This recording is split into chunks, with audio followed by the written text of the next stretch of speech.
میرے ساتھ دیکھیں لوکا طبیب کی معرفت لکھی گئی انجیل اس کا 15واں باب اور اس کی 11ویں آیت سے لکھا ہے۔ پھر اس نے کہا کہ کسی شخص کے 2 بیٹے تھے، ان میں سے چھوٹے نے باپ سے کہا، اے باپ، مال کا جو حصہ مجھ کو پہنچتا ہے مجھے دے دے۔ اس نے اپنا مال و متاع انہیں بانٹ دیا، اور بہت دن نہ گزرے کہ چھوٹا بیٹا اپنا سب کچھ جمع کر کے دور دراز کے ملک کو روانہ ہوا اور وہاں اپنا مال بدچلنی میں اڑا دیا، اور جب سب خرچ کر چکا تو اس ملک میں سخت کال پڑا اور وہ محتاج ہونے لگا۔ پھر اس ملک کے ایک باشندے کے ہاں جا پڑا، اس نے اس کو اپنے کھیتوں میں سور چرانے بھیجا، اور اسے آرزو تھی کہ جو پھلیاں سور کھاتے تھے انہی سے اپنا پیٹ بھرے، مگر کوئی اسے نہ دیتا تھا۔ پھر اس نے ہوش میں آ کر کہا، میرے باپ کے بہت سے مزدوروں کو افراط سے روٹی ملتی ہے اور میں یہاں بھوکا مر رہا ہوں۔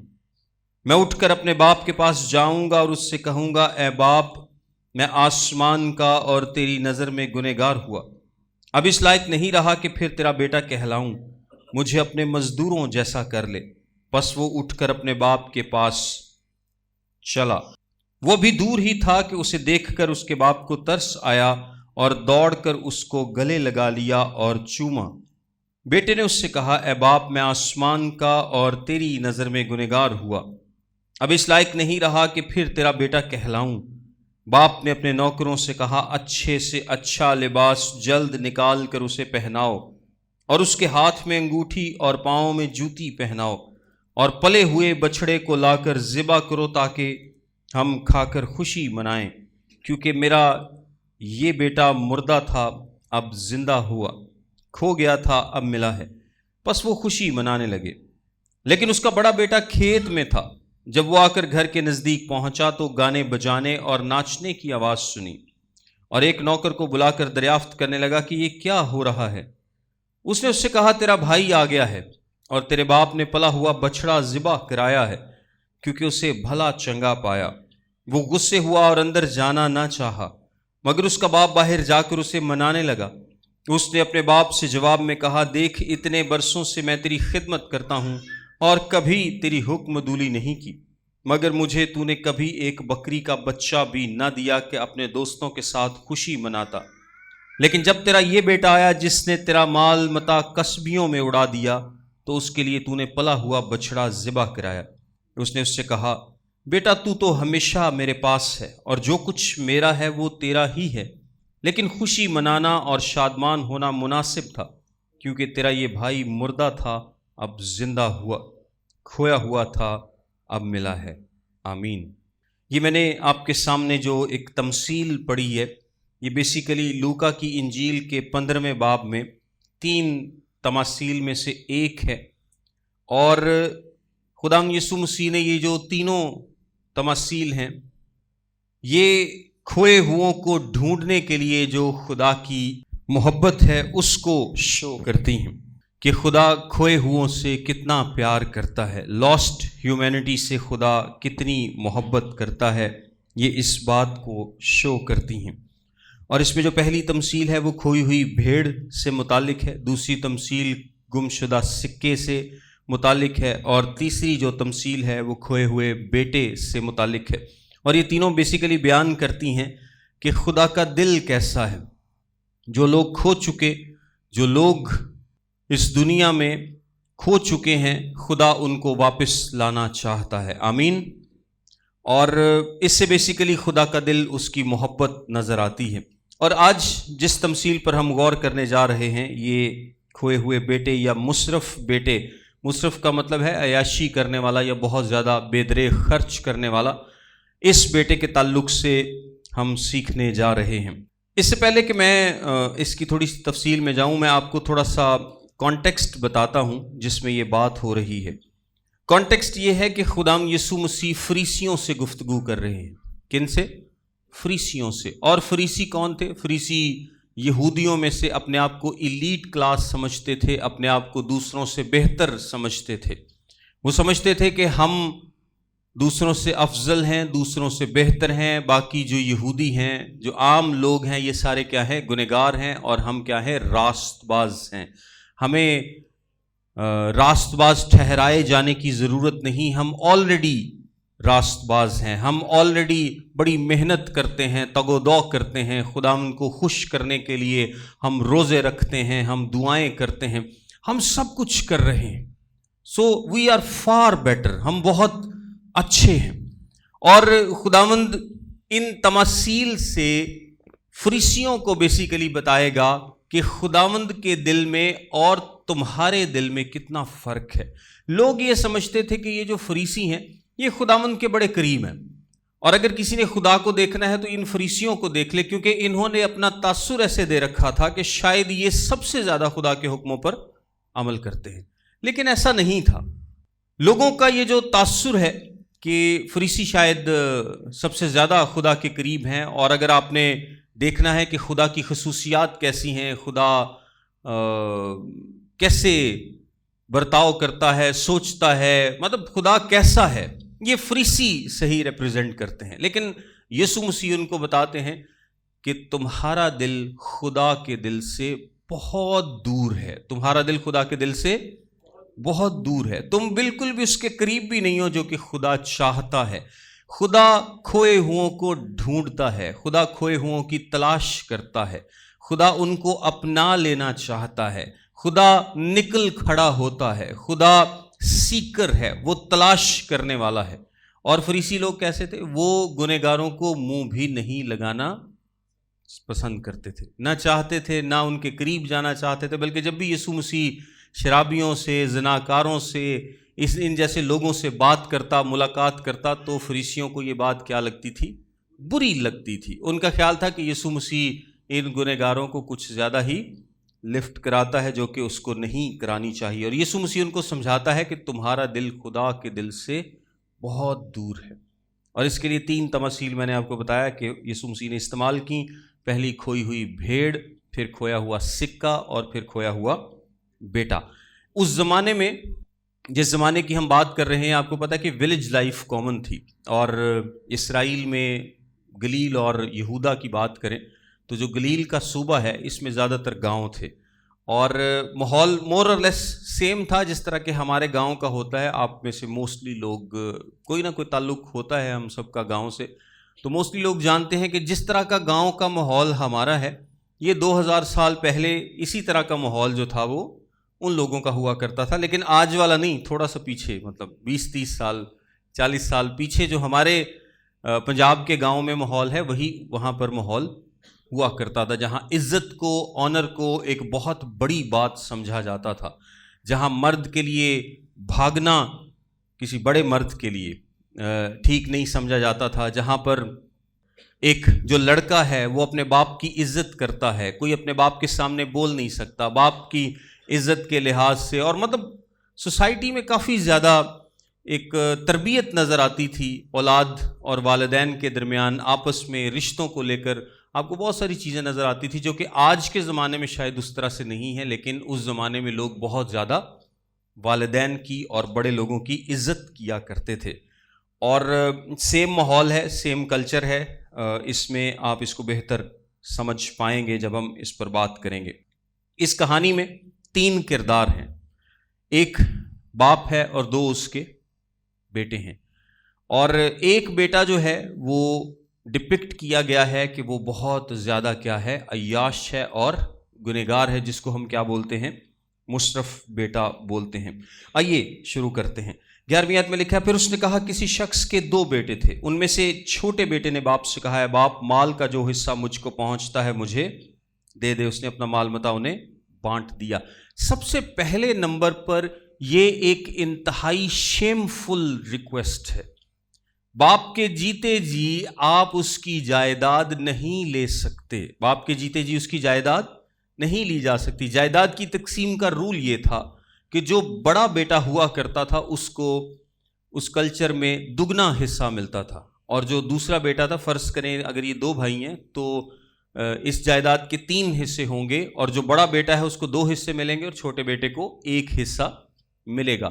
لیکن اس کلچر میں باپ کے جیتے جی آپ اس کی جو اسٹیٹ ہے، اس کی جو مال و دولت ہے، اس کی جو زمین ہے، اس کو آپ نہیں لے سکتے. ایون کہ اگر آپ بیچ دیں، ایون کہ اگر آپ اس کو بیچ بھی دیں تو اس کلچر میں رول یہ تھا کہ جب تک باپ مرے گا نہیں آپ اس کی زمین نہیں لے سکتے. اس کا کیا مطلب ہوا؟ اس کا مطلب یہ ہوا کہ اگر چھوٹے بیٹے کے کہنے پہ زمین فروخت بھی کر دی جائے تو تب تک خریدنے والے کو نہیں ملے گی جب تک باپ مر نہیں جاتا. جب تک باپ مر نہیں جاتا، اس کے مرنے کے بعد ملے گی. اس کا ایک اور مطلب بھی ہے. اگر میں آپ سے کہوں کہ اگر آپ مجھے اپنی زمین بیچ رہے ہیں کہ یہ میری زمین کا حصہ ہے تو میں اس کو بیچ رہا ہوں، تو مجھے نظر ہے کہ یار انہاں دا پیو تے ہلے ہٹا کٹ ہے، تو پھر میں کی کہاں گا؟ جی زمین کروڑ دی تو میں کہاں گا 50 لاکھ لے لا. مجھے نہیں پتا کہ یہ مجھے کتنے سال بعد ملے گی، 20 سال بعد ملے گی، 10 سال زندہ رہے گا، کتنے سال زندہ رہے گا مجھے نہیں پتا. جب مرے گا تب ملے گی.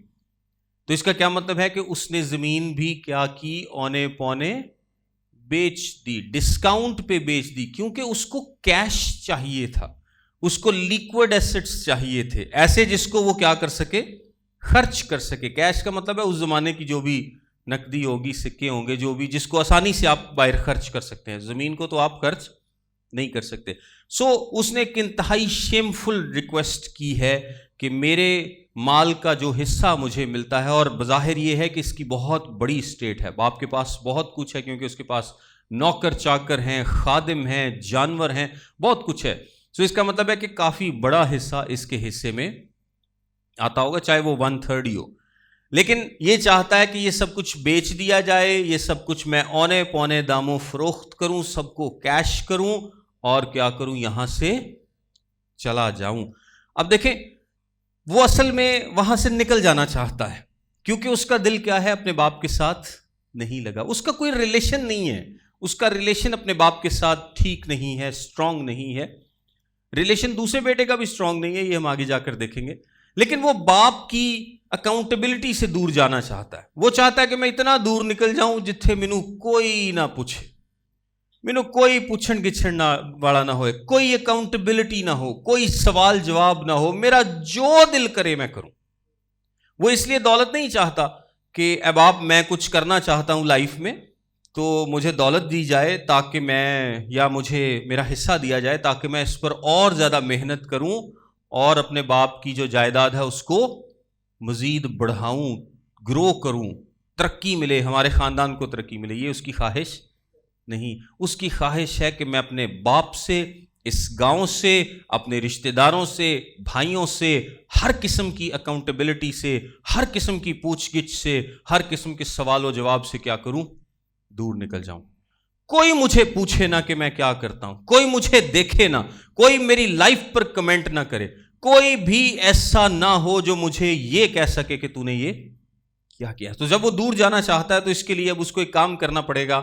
اس کو اپنی ساری اسٹیٹ جو بھی اس کا حصہ ہے اس کو ساتھ ہی لے جانا پڑے گا. زمین تو لے جا نہیں سکتا، لہٰذا میں نے آپ کو بتایا کہ اس نے کیا کیا ہوگا؟ اونے پونے داموں فروخت کر دیا ہوگا. اور آپ کو پتا ہے کہ ایمرجنسی میں تو آج بھی کوئی ایسٹ بیچیں تو لوگ کی معافی نہیں دیں دے. تسی گھر ویچ لو ایمرجنسی سے، موٹر سائیکل ویچ لو، گڈی ویچ لو، لوگ آپ کی مجبوری کا پورا فائدہ اٹھاتے ہیں کہ اس کے پاس اس کو پیسوں کی ضرورت ہے تو ہم کیا کریں؟ اس سے ریٹ کم کرائیں. تو اب تو لوگوں کو پتا ہے کہ یہ تو عیاش ہے، اس نے تو یہاں سے جانا ہی جانا ہے، تو ہم اس کو کم قیمت دیں گے. تو اس کو بھی کوئی ویلیو نہیں ہے، کیونکہ اس نے یہ کمایا نہیں ہے، اس نے یہ حاصل نہیں کیا، اس کو کوئی احساس نہیں ہے. اس کو 100 کی جگہ 50 بھی ملیں گا، وہ کیا کرے گا؟ جیب میں ڈالے گا اور نکل جائے گا. اچھا، باپ کا یہاں پر جو رویہ ہے وہ بھی تھوڑا سا ڈفرنٹ ہے، کیونکہ عام طور پر گاؤں ہو یا وہ زمانہ ہو، بیٹوں کی اس طرح کی جو بیہودہ ریکویسٹ ہے اس کو نہیں مانا جاتا تھا، عام طور پر نہیں مانا جاتا تھا. اور باپ اس کے جواب میں کیا کرتا تھا؟ ایک تھپڑ رسید کرتا تھا اور کہتا تھا کہ یہاں سے ویسے ہی نکل جا، تینوں میں دینا ہوا جائے گا سے تیرا حصہ. آج کل بھی باپ ایسے کرتے ہیں، اگر کوئی زیادہ بگڑا ہو نا تو وہ کہے کہ مینوں دے دو، تو کی کرتے ہیں کہتے تو کرو نکل جا، تینوں اسی کچھ نہیں، میرے جیندے جی تینوں میں کچھ نہیں دینا. اور لیگلی وہ ایسا کر سکتا ہے کہ اس کے جیتے جی اس کے بیٹے کو کچھ بھی نہ ملے, وہ اس کو فارغ کر سکتا ہے وہاں سے. اینی ویز کرنا اس کو یہ چاہیے تھا باپ کو کہ وہ بیٹے کو کہتا کہ تینوں اتوں کچھ نہیں لبنا, اور پورا گاؤں اس کو سپورٹ کرتا. اگر باپ یہ فیصلہ کرتا کہ تمہیں یہاں سے کچھ نہیں ملے گا تو پورا گاؤں کیا کرتا, اس کی سپورٹ کرتا کہ یہ بگڑا دل جو بیٹا ہے اس کا یہی علاج ہونا چاہیے تھا, اور اس کے بھائی کو بھی ایون کے آگے آنا چاہیے تھا. لیکن ہم بھائی کا کوئی رول نہیں دیکھتے یہاں پر کہ بھائی آ کر اپنے باپ کی عزت میں کہے چلو اگر باپ فیصلہ کر رہا ہے کہ ٹھیک ہے میں تمہیں تمہارے جو مال ہے اس کا حصہ دے دوں گا, تو جو بھائی ہے وہی آگے آئے اپنے باپ کی عزت میں کہ یہ ہماری عزت بےزتی کا مسئلہ ہے, ہم ایسا نہیں کرنے دیں گے. تو اکثر بیٹے بھی ایسے آتے تھے. ہماری ابھی گاؤں میں تھوڑی سی زمین ہے, تو اگر میں بیچنے کی بات کروں تو میرے بھرا مینوں کہندے نے لے پنڈ 'چ ہن ناں نہیں رکھنا اسی اپنا چنگا نہیں لگتا. تو دیکھیں یہ ابھی بھی اثر ہے, تو اس زمانے میں یہ کتنا اثر ہوگا کہ نہیں ہم نے خاندان کی زمین نہیں بکنے دینی, ہم نے خاندان کے ایسٹ نہیں بکنے دینے. خیر آگے لکھا اور بہت دن نہ گزرے کہ چھوٹا بیٹا اپنا سب کچھ جمع کر کے اور دور دراز ملک کو روانہ ہوا اور وہاں اپنا مال بد جلدی میں اڑا دیا. یہ جو لکھا نا سب کچھ جمع کر کے, اس کا کیا مطلب ہے؟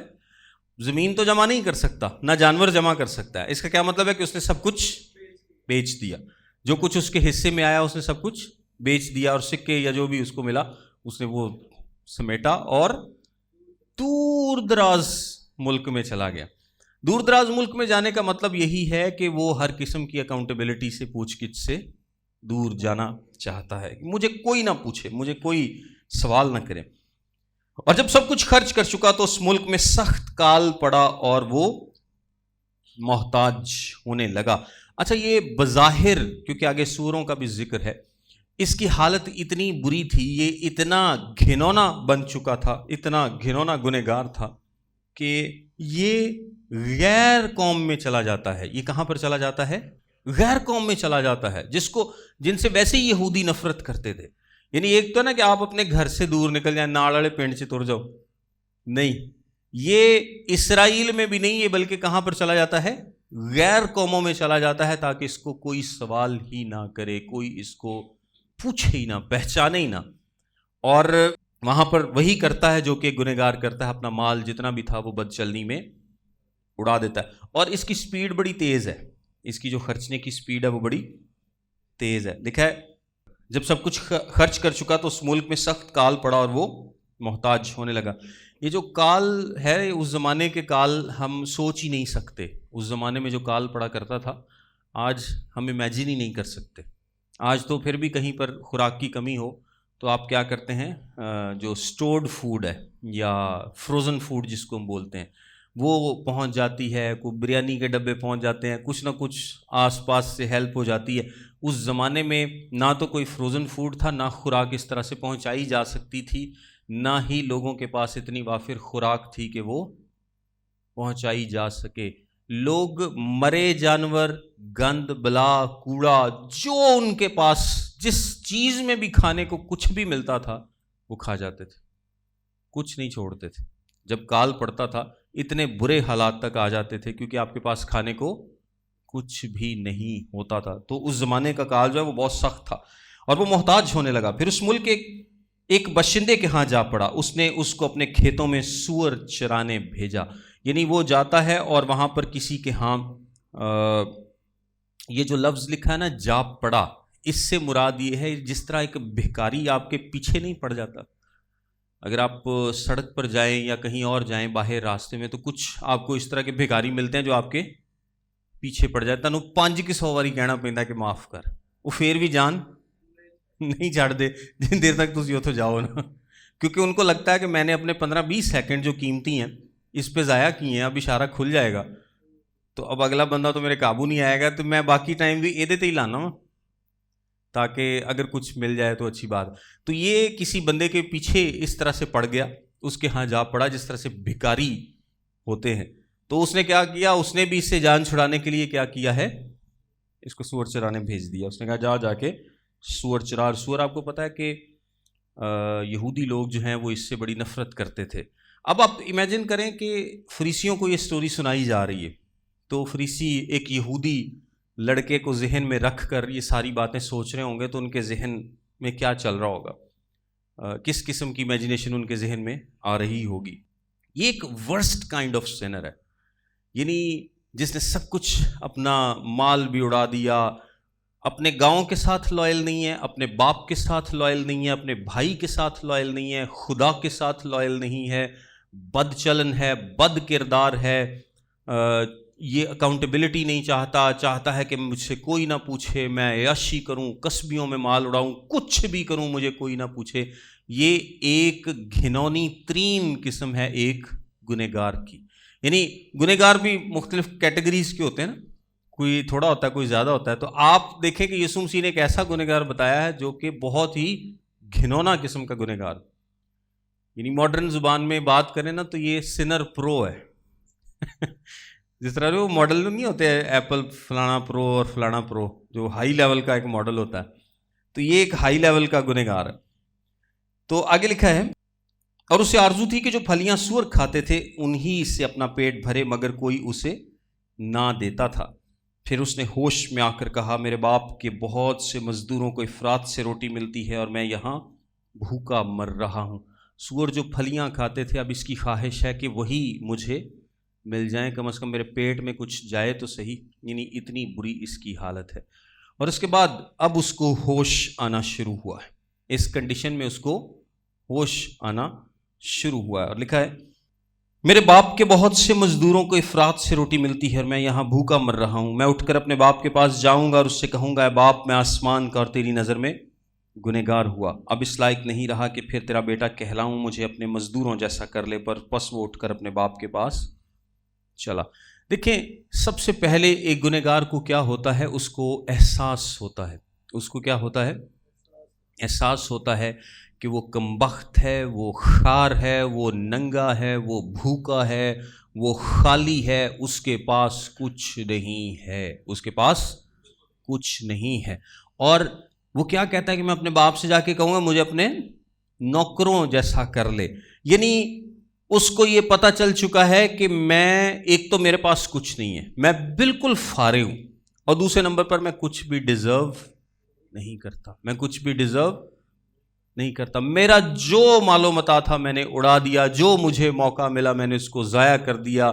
I have wasted every bit of my life، اب میرے پاس کوئی موقع نہیں ہے، میں کچھ ڈیزرو نہیں کرتا، اور میرے پاس کچھ بھی نہیں ہے۔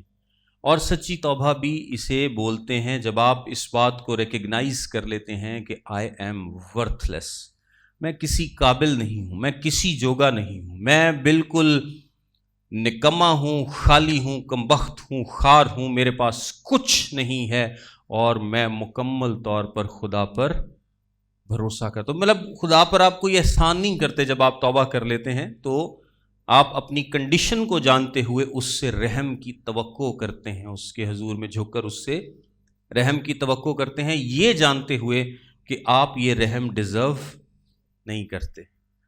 اس کو ہم کیا بولتے ہیں؟ اس کو ہم فضل بولتے ہیں۔ جب آپ کچھ ڈیزرو نہ کرتے ہوں اور آپ کو وہ مل جائے تو وہ کیا ہے؟ فضل ہے، گریس ہے۔ آگے لکھا ہے، وہ بھی دور ہی تھا کہ اسے دیکھ کر اس کے باپ کو ترس آیا اور دوڑ کر اس کو گلے لگا لیا اور چوما۔ یہاں پر کچھ امپورٹنٹ باتیں ہیں جو کہ مطلب ضروری ہیں ڈسکس کرنا۔ سب سے پہلے نمبر پر، وہ ابھی دور ہی تھا کہ اسے دیکھ کر، اس کا مطلب یہ ہے کہ ایسا تو نہیں ہو سکتا کہ باپ اچانک باہر نکلے آتے، اچانک جناب منڈا، ہو بھی سکتا ہے ویسے کہ اچانک ہی وہ نظر آ گیا آندھا، لیکن کہانی یہ سجیسٹ کرتی ہے، پیرابل یہ سجیسٹ کرتی ہے کہ اس کے باپ کی یہ عادت تھی، وہ روز اپنے بیٹے کی راہ دیکھا کرتا تھا، وہ روز تکا کرتا تھا کہ کب یہ آئے، کب مجھے نظر آئے، کب میرا بیٹا واپس آ جائے۔ اور پھر ایک دن کیا ہوتا ہے، ایک دن لکھا ہے کہ وہ بھی دور ہی تھا کہ اس سے دیکھ کر اس کے باپ کو ترس آیا۔ دور ہی تھا کا مطلب پتہ کیا ہے؟ کہ بیٹا جو ہے وہ بھی گاؤں میں داخل نہیں ہوا۔ اب آپ سوچیں کہ جب بیٹا گاؤں میں داخل ہوگا تو اس کے ساتھ کیا ہوگا؟ آپ کا کیا خیال ہے کہ گاؤں میں اس کی بڑی اچھی ریپوٹیشن ہوگی. گاؤں پنڈ دے لوگ نا 4-5 نسلاں بھی نہیں چھاڑ دے. میں تمہیں دساں جن دیر تک بندہ مار کے مک کے بالکل نہ اس دنیا تو کوئی 4-5 نسلاں نہ گزر جان, وہ بات نہیں چھوڑتے.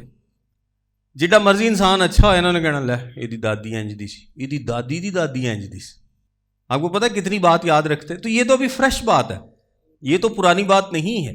تو اس کا کیا مطلب ہے کہ جب وہ گاؤں میں آئے گا تو اس کو شرمندگی کا سامنا کرنا پڑے گا, اس کو لوگوں کی باتوں کا سامنا کرنا پڑے گا, اس کو لوگوں کی جو بیہیویئر ہے اس کو فیس کرنا پڑے گا. آپ دیکھیں کہ کس نظروں سے لوگ اس کو دیکھیں گے, کیونکہ اس نے ایک بڑا گھنونا کام کیا تھا. اس نے اپنے باپ سے جائیداد مانگی جو کہ جیتے ہوئے ویسے ہی اس کو نہیں تھی مل سکتی. تو ایک طرح سے باپ اس کی راہ میں رکاوٹ ہے. باپ زندہ ہے تو اس کی راہ میں کیا ہے؟ رکاوٹ ہے. یعنی آپ سمجھ لیں کہ ان ادر ورڈز وہ باپ سے کہنا چاہتا تھا کہ تو ماری جا میرے لو, مجھے ضرورت نہیں ہے کسی کی بھی, مجھے صرف جائیداد چاہیے. تو باپ کے ساتھ ایسا کیا, بھائی کے ساتھ ایسا کیا, خاندان میں شرمندگی کا سبب بنا, پورے گاؤں کے لیے شرمندگی کو لے کر آیا. تو اب جب وہ گاؤں میں آئے گا تو لوگ اس کو کیا کریں گے؟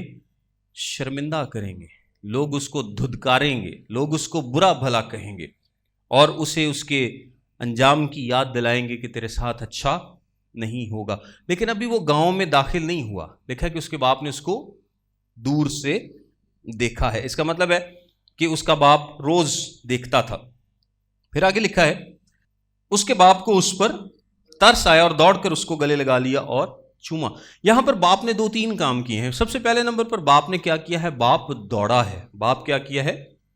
تو اس زمانے میں جو بزرگ تھے وہ دوڑتے نہیں تھے, بلکہ میں نے آپ کو گاؤں کی بات کی کہ آپ 30-40 سال پہلے یا آج بھی ایون کہ ہمارے شہروں میں بھی آپ دیکھ لیں تو جو بزرگ ہیں وہ دوڑتے نہیں ہیں. اگر آپ کسی بھی بزرگ کو سڑک سے دوڑتے ہوئے, عزت دار جو لوگ ہوتے ہیں اس کو دیکھ لیں, کسی چودھری نہیں دوڑ دیں ویل, تو آپ کے ذہن میں فوراً سوال کھڑے ہونا شروع ہو جائیں گے کہ کیا ہوا, یہ کیوں دوڑ رہا ہے. آپ ایک دم سے سوچنے پر مجبور ہو جائیں گے نا. تو گاؤں میں بھی لوگ دوڑا نہیں کرتے تھے, جو عزت دار لوگ تھے, جو بزرگ لوگ تھے وہ دوڑا نہیں کرتے تھے. لیکن اس شخص نے کیا کیا ہے؟ اس نے ہٹ کے ایک کام کیا, کیونکہ دوڑنے کے لیے جڑی توتی جی پائی ہوندی سی اس زمانے میں, جس کو روب جو ہوتا تھا ROBE, اس کو پہلے ایسے کر کے سمیٹنا پڑتا تھا. اور سمیٹنے سے کیا ہوگا؟ جب آپ سمیٹیں گے دوڑنے کے لیے, کوئی انہیں ٹراؤزر تو پایا نہیں سی ہوندا, تو وہ توتی نو سمیٹ کے جدوں چادر نو سمیٹ کے انہیں دوڑنا ہے تو لتاں ادیاں تو زیادہ کی ہو جانیاں, ننگیاں ہو جانیاں, مطلب ٹانگیں دکھیں گی. ٹانگیں دکھنا عزت کی علامت نہیں سمجھا جاتا تھا. کسی بھی بزرگ کی ٹانگیں نظر آئیں یہ ان کے لیے ایک بڑی بے عزتی والی بات تھی, بالکل بھی آنر والی بات نہیں تھی. لہٰذا نہ وہ لوگ اپنی ٹانگیں ننگی کرتے تھے, نہ وہ دوڑتے تھے, کیونکہ دوڑنے کے لیے بھی کیا ہوگا؟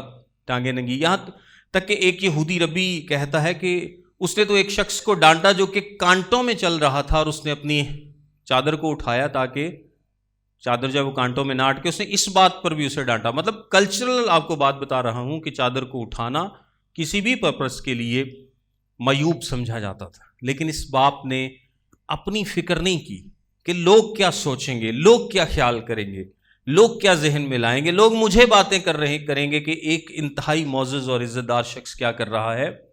ٹانگیں ننگی کر کے دوڑ رہا ہے. لیکن اس نے کہا, اس نے یہ نہیں سوچا کہ لوگ میرے بارے میں کیا کہیں گے. اس نے کہا کہ لوگ میرے بیٹے کو کچھ نہ کہیں, لوگ میرے بیٹے کو کچھ نہ کہیں, لہٰذا میں دوڑ کر, ابھی یہ گاؤں سے باہر ہی ہے, میں وہاں پر ہی جا کر اس سے ملتا ہوں, کیونکہ جب میں اس کو لے کر آؤں گا تو گاؤں کے لوگ اس کو دھدکاریں گے نہیں. ہونا تو یہ چاہیے تھا کہ اب یہ آ گیا ہے, سب سے پہلے تو پورا گاؤں اسے دھدکارتا, انہوں احساس دواؤں چنگی طرح کہ تو کر کے کی آیا, تینوں پتہ تو لگنا چاہیے نا, تینوں کچھ تو احساس ہوئے. اسی نہیں اپنے کوئی بندہ غلطی کر لے سی اسی یہ کہنے کہ لے تینوں تھوڑا جہا احساس تو ہن میں دوا کے رہنا, تھوڑا جہا نہیں بلکہ لوگ بہت زیادہ احساس دلواتے ہیں. تو اس باپ نے نہیں کہا, باپ اگر ہماری ٹرمز میں سوچیں تو ہم تو اس طرح سے سوچتے کہ یار پہلے تو گاؤں سارا احساس دلواتا, پھر جب چنگا شرمندہ ہو کے گھر آਉਂدا نا تو باپ کہندا اینوں رہن دیو اتنے, 3-4 دن بعد میں ਇਹਦਾ ਮੂੰਹ ਵੇਖਾਂਗਾ. پھر میں ویکھاں گا, پھر میں ادھر گل کراں گا. فی الحال نہ اینوں 3-4 دن کہوں میرے متھے نہ لگے, میرے منہ نہ لگے. تو لیکن باپ نے ایسا کچھ بھی نہیں کیا. باپ نے بالکل اپوزٹ کیا ہے جو کھڑے فریسی یہودی سوچ رہے ہوں گے. کیونکہ اس سے پہلی تماثیل میں بھی جس طرح سے وہ عورت سکہ ڈھونڈنے نکلتی ہے یا وہ ایک بندہ کھوئی بھیڑ ڈھونڈنے نکلتا ہے, یہ بھی یہودیوں کا رویہ نہیں تھا. ان کو کوئی فرق نہیں تھا پڑتا. وہ یہ سوچتے ہوں گے کہ ہاں ویکھیا ہن آ گیا نا واپس, ہن پیو نوں چاہیے کہ سارے معاملات دے نال سدھے کرے, یہ عقل ٹکانے لیاوے پھر اینوں گھر واڑے. لیکن ان کی سوچ کے بالکل برعکس ہوا. وہ کچھ اور سوچ رہے تھے اور اس باپ نے بالکل بھی ویسا نہیں کیا. اور لکھا دوڑ کر اس کو گلے لگا لیا اور چوما. یہاں پر جو چومے کے لیے لفظ استعمال ہوا ہے اس کا مطلب یہ ہے یعنی سر پر چومنا اور اوور آل چومنا. اوور آل چومنے کا مطلب ہے کمپلیٹ ریکنسیلیشن, یعنی سر پر بار بار چومنا. سر پر بار بار چومنے کا مطلب یہ ہوا کہ نہ صرف اس نے معافی دی ہے, نہ صرف اس نے اس کو ریسٹور کیا ہے, بلکہ بار بار چومنے کا مطلب یہ ہے کہ کمپلیٹلی ریسٹور کیا ہے. کمپلیٹ ریسٹوریشن ہے, کمپلیٹ معافی ہے. بیٹے نے اس سے کہا ہے باپ میں آسمان کا اور تیری نظر میں گنہگار ہوا, اب اس لائق نہیں رہا کہ پھر تیرا بیٹا کہلاؤں. یعنی اس نے اپنے گناہ کا اقرار کیا ہے. لیکن ایک بات اگر آپ نوٹ کریں تو جب وہ سوچ رہا تھا کہ میں اپنے باپ سے جا کر کیا کہوں گا, تو اس نے ایک اور بات کہی تھی, مجھے اپنے نوکروں جیسا کر لے. یعنی جتنا مال اس نے اڑایا ہے اگر وہ چاہتا ہے کہ اس کا وہی رتبہ بحال ہو بیٹے جیسا, تو اس کو ریسٹور کرنا پڑے گا, اس کو بھرنا پڑے گا. اس کو بولتے ہیں ریسٹیٹیوشن. ریسٹیٹیوشن کا مطلب ہے کہ آپ معاوضہ بھرتے ہیں.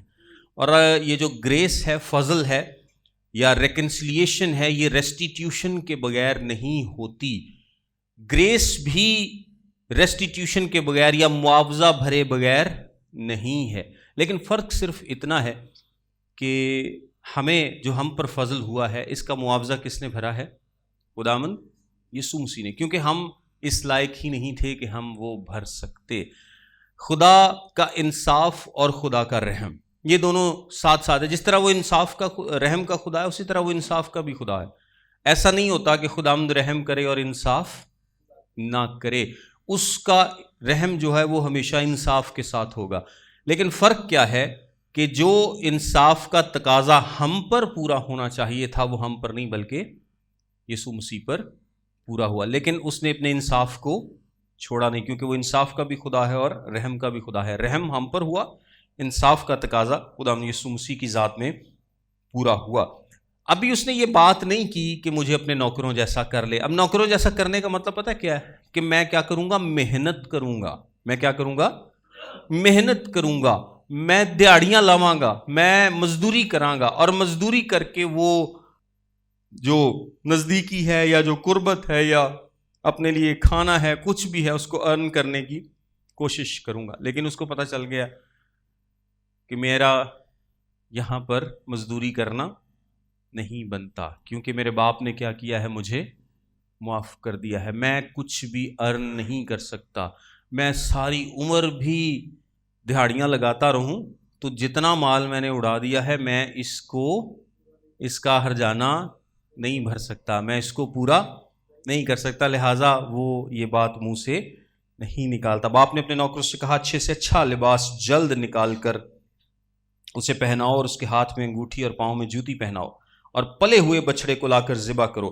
یعنی باپ نے اس کو اس کے مقام پر بحال کیا ہے, لباس دیا ہے, انگوٹھی دی ہے, اور لکھا ہے پلے ہوئے بچڑے کو لا کر ذبح کرو تاکہ ہم کھا کر خوشی منائیں. پلے ہوئے بچڑے سے مطلب یہ ہے کہ اس زمانے میں ہر فیملی نے ایک بچڑا رکھا ہوتا تھا جو کہ وہ صرف اس وقت ذبح کرتے تھے. امیر لوگ اکثر یہ کرتے تھے, آج کل بھی لوگ کرتے ہیں کہ ایک جانور پال لیتے ہیں اور وہ انہوں نے بڑے بیٹے کی شادی کے لیے رکھا ہوتا تھا, کیونکہ وہ ان کے لیے سب سے بڑی جو تھی وہ ضیافت ہوا کرتی تھی. جو بڑے منڈے کا بیاہ کریں گے نا ادوں بچہ جڑا نے ٹاواں گے تو انہیں کیا ہونی ٹاؤ یہ. تو کیونکہ میرا یہ بیٹا مردہ تھا اب زندہ ہوا, کھو گیا تھا اب ملا ہے, پس وہ خوشی منانے لگے. اور یہ جو مردہ تھا لفظ جی استعمال ہوا ہے, اس کا کیا مطلب ہے کہ جب آپ اپنے ماں باپ کو چھوڑ کر اس طرح سے چلے جاتے ہیں تو وہ بچہ آپ کے لیے کیا ہے؟ مر گیا ہے. لیکن اس کا بڑا بیٹا کھیت میں تھا. جب وہ آ کر گھر کے نزدیک پہنچا تو گانے بجانے اور ناچنے کی آواز سنی اور ایک نوکر کو بلا کر دریافت کرنے لگا کہ یہ کیا ہو رہا ہے. اس نے اس سے کہا تیرا بھائی آ گیا ہے اور تیرے باپ نے پلا ہوا بچڑا ذبح کرایا ہے کیونکہ اسے بھلا چنگا پایا. وہ غصے ہوا اور اندر جانا نہ چاہا مگر اس کا باپ باہر جا کر اسے منانے لگا. دیکھیں یہ ایٹیچیوڈ اس بھائی کا. پہلے بھی آپ ایٹیچیوڈ دیکھتے ہیں کہ جب وہ عیاشی کر رہا تھا اس بھائی نے نہیں روکا. بڑا بھائی ہوتے ہوئے اس کی ذمہ داری تھی کہ یہ اپنے چھوٹے بھائی کو تنبیہ کرے, روکے. جب اس نے جائیداد کا حصہ مانگنا چاہا تو ہم اس بھائی کا کوئی رول نہیں دیکھتے. لیکن جب واپس آیا ہے تو اس کا, اب آپ اس کا دل دیکھیں, باپ کا دل دیکھیں اور اس بھائی کا دل دیکھیں. یہ بھائی یہاں پر فریسیوں کو ریپرزینٹ کرتا ہے. یہ بھائی کس کو ریپرزینٹ کرتا ہے؟ فریسیوں کو, یہودی قوم کو اوور آل ریپرزینٹ کرتا ہے, جن کی ریپرزینٹیشن یہودی جو فریسی کر رہے تھے, اور یہودی قوم جو اپنے آپ کو اس طرح کا اسپیشل سمجھتی تھی, ان لوگوں کی بات کرو. اچھا, یہ فریسیوں کو اس طرح سے ریپرزینٹ کرتا ہے کہ جس طرح اس کو کوئی انٹرسٹ نہیں ہے کہ ہمارا بھائی بچھڑا ہوا واپس آ گیا ہے, اس نے توبہ کر لی ہے, وہ بدل گیا ہے, سو اس کو کوئی فرق نہیں پڑتا اس سے. اور یہ اپنے باپ سے اعتراض کر رہا ہے کہ میرے لیے تو کدی کیتا کچھ نہیں, تو اے آیا تو سارا کچھ کری جا رہے ہیں. یعنی اب یسوع مسیح نے بتا رہے ہیں کہ اس کا دل, باپ کا دل کیا ہے کہ گنہگار لوگ واپس آئیں, انہیں تلاش کیا جائے. وہ راہ دیکھ رہا ہوتا ہے کہ کب جو کھو گئے ہیں وہ واپس آئیں اور میں کیا کروں, انہیں گلے لگاؤں. لیکن یہ فریسیوں کا ایٹیچیوڈ کیا ہے؟ فریسیوں کا ایٹیچیوڈ یہ ہے کہ وہ واپس آئے ہوئے کو بھی برداشت نہیں کرتے. یعنی جب محصول لینے والے اور قسمیاں اور گنہگار یسوع مسیح کے پاس آتے تھے اور یسوع مسیح انہیں کیا کرتا تھا, نجات دیتا تھا, قبول کرتا تھا, تو اس بات پر فریسیوں کو بڑا اعتراض تھا کہ یہ ان کے ساتھ کیوں کھاتا پیتا اور ملتا جلتا ہے. سو بڑا بیٹا کہتا ہے, اس نے اپنے باپ سے کہا, جواب میں کہا, دیکھ اتنے برسوں میں سے میں تیری خدمت کرتا ہوں اور کبھی تیری حکم دولی نہیں کی, مگر تو نے مجھے کبھی ایک بکری کا بچہ بھی نہ دیا کہ اپنے دوستوں کے ساتھ خوشی مناتا. اب دیکھیں وہ کہتا میں اتنے برسوں سے کیا کر رہا ہوں, محنت کر رہا ہوں. تیری خدمت کا کیا مطلب ہے؟ محنت کر. یعنی اس کا باپ کے ساتھ رشتہ ٹھیک نہیں ہے. محنت وہ کر رہا ہے لیکن رشتہ ٹھیک نہیں ہے. اس کا مطلب ہے کہ اس کی محنت کا کوئی فائدہ نہیں ہے. یعنی فریسی کیا کر رہے تھے؟ فریسی بیسیکلی محنت کر رہے تھے. وہ قربانیاں چڑھاتے, وہ روزے رکھتے, وہ دعائیں کرتے, وہ خیرات دیتے, وہ پتہ نہیں کیا کیا کرتے تھے, لیکن اس محنت کا کوئی فائدہ نہیں تھا. اس محنت کی وجہ سے باپ کے ساتھ ان کا رشتہ ٹھیک نہ ہو سکا, کیونکہ باپ کو یہ ریکوائرڈ ہی نہیں تھا.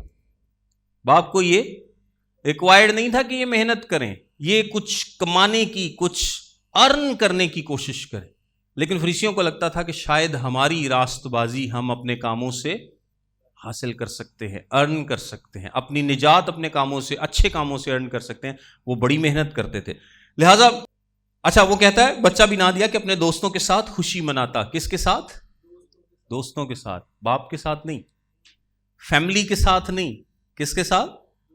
دوست. اس کا مطلب ہے کہ اس کا سرکل کوئی اور ہے, اس کے جو دوست ہیں وہ کوئی اور لوگ ہیں, اس کا سرکل کوئی اور ہے. یہ باپ کی خوشی میں خوش تو ہے ہی نہیں. یہ کس باپ تو خوش ہے جب کھویا ہوا واپس آ گیا, یہ باپ کی خوشی میں خوش نہیں ہے.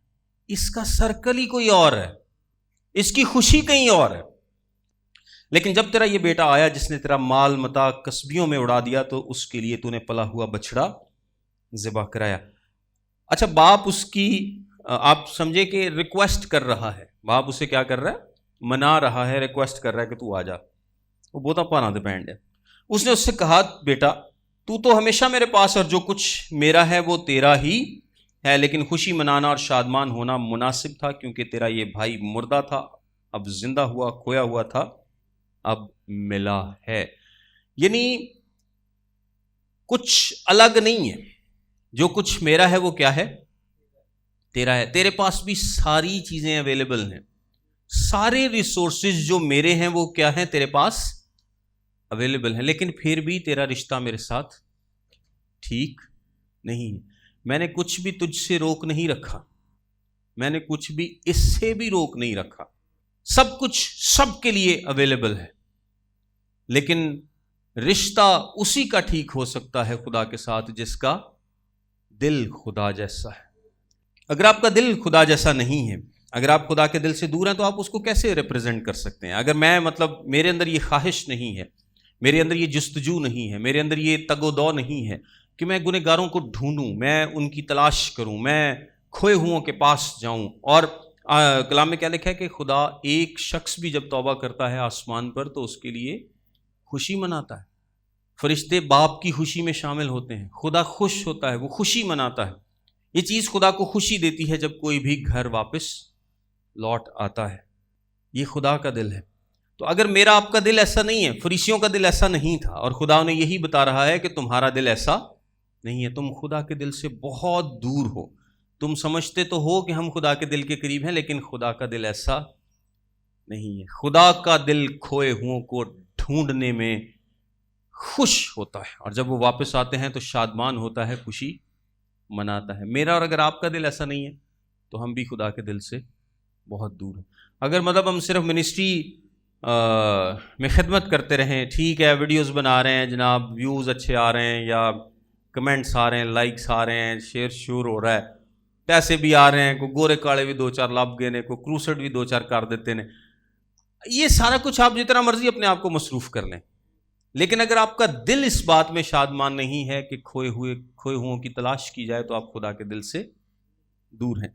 یہاں پر یہ تمثیل جو ہے یہ ختم کر دی یسوع مسیح نے، اور اس کا اینڈ نہیں بتایا، اس کا اینڈ نہیں بتایا. لیکن کلام میں ایک اینڈ ہمیں ملتا ہے، اور وہ اینڈ کیا ہے کہ باپ منا رہا تھا بڑے بیٹے کو، اور بڑا بیٹا نہیں مانتا، اور وہ لکڑی پکڑ کر باپ کو قتل کر دیتا ہے. یہ اینڈ کس صورت میں ہے؟ کہ خدا خود اس دنیا میں آیا تاکہ کھوئے ہوں کو ڈھونڈے. لیکن فریسیوں کو یہ بات پسند نہیں آئی، اور انہوں نے کیا کیا؟ اس کو قتل کر دیا، اس کو صلیب پر مار دیا. ان کو لگا کہ ہمارے خاندان میں خرابی ہے، ہم اس خرابی کو ٹھیک کریں گے، یہ ہمارے خاندان کی عزت ہے، یہ ہمارے خاندان کا آنر ہے. ہمارے خاندان میں کوئی ایسے نہیں کرتا کہ وہ ٹانگیں ننگی کر کے بھاگ کر کسی کو ویلکم کرے، کوئی جو مرضی کرتا رہے، جب وہ آ کر معافی مانگے تو اس کو قبول کر لے، ریسٹور کر دے. یہ ہماری فیملی ویلیوز نہیں ہیں، بلکہ ہم تو کیا کریں گے؟ ہم ایسے باپ کو ہی مار دیں گے جو کہ یہ کام کرتا ہے. اور انہوں نے کیا کیا؟ اس قبول کرنے والے کو، ایکسیپٹ کرنے والے کو، باہیں پھیلانے والے کو کیا کر دیا؟ صلیب پر مار دیا. میرے اور آپ کے لیے اس میں ایک زبردست پیغام یہ ہے کہ اگر، اور خدا یسوع مسیح ہمیں یہ سکھاتے ہیں، ہم یہ سمجھتے ہیں کہ ہمارا دل بھی خدا کے دل جیسا ہے، تو ہمیں بھی ویسا ہی رویہ رکھنا ہوگا جیسا کہ خدا کا تھا. اور وہ کیا کرتا ہے؟ گنہگاروں کی نہ صرف تلاش کرتا ہے، انہیں قبول کرتا ہے، اور ان کے لیے وہ ہر حد تک جانے کے لیے تیار ہے. اور ہمیں بھی یسوع مسیح نے یہی سکھایا ہے کہ کھوئے ہوں کی تلاش کے لیے یسوع کے مشن کو، یہ مشن کس کا ہے؟ کھوئے ہوں کی تلاش کس کا مشن ہے؟ خدا کا مشن ہے. اور خدا کے مشن کو اس دنیا میں پورا کرنے کون آیا؟ خدا خود آیا، یسوع آیا اس دنیا میں اس مشن کو پورا کرنے کے لیے. لیکن کیا یسوع جب اس دنیا سے گیا تو مشن پورا ہو گیا تھا؟ نہیں ہوا. تو اس نے کیا کیا؟ آپ کے اور میرے سپرد یہ مشن کیا کہ ہم اس مشن کو آگے لے کر بڑھیں. اور اگر ہم چاہتے ہیں کہ ہم خدا کے مشن کو پورا کریں تو ہمیں اسی دل سے کرنا پڑے گا جو کہ خدا کا دل ہے. اور اگر اس دل سے نہیں کرتے تو پھر ہم اس مشن کو کبھی بھی پورا نہیں کر پائیں گے، پھر خدا ہم سے خوش نہیں ہوگا.